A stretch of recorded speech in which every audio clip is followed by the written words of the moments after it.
The title of this mini podcast is, How Useful is Your Lie? Here's a question worth chewing on. What do you know for sure that maybe you're not so sure about? Is there something you declare as the truth that if you look closer might actually be a well-polished lie?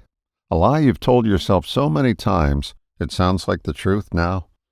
Maybe it's time to separate truth from usefulness.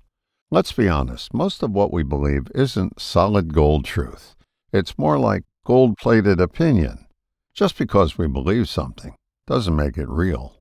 Case in point, my mom used to call that floating springtime pollen money feathers. She'd say, if you catch one and you put it in your pocket, you'll come into money.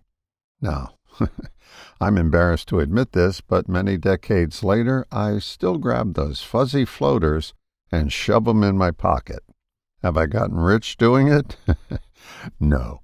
Do I believe it'll bring me cash? Not really. But you know what? It's useful. It gives me a moment to remember my mom.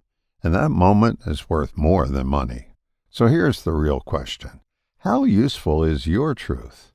Is it helping you connect with others, or is it just a wall you hide behind? Do you have the one true religion? Okay. But what happens when someone else says they've got the one true one too? Now, it's not about faith. It's about separation. And let's be clear, this isn't a message about religion. It's a message about usefulness.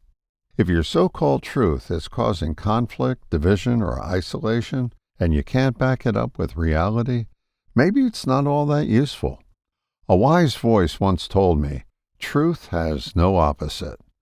If two people are arguing over truth, but neither can prove it, then guess what? No one's holding the real thing. And what about that classic line, if you put your mind to it, anything is possible? Sounds inspiring, kind of like a successories poster, until reality shows up with the receipts. Still, if that belief helps someone break through their limits and do something great, then maybe that lie has a purpose. Maybe it's useful. What we need more of is people saying, here's what worked for me. No lectures, no truth claims, just experience.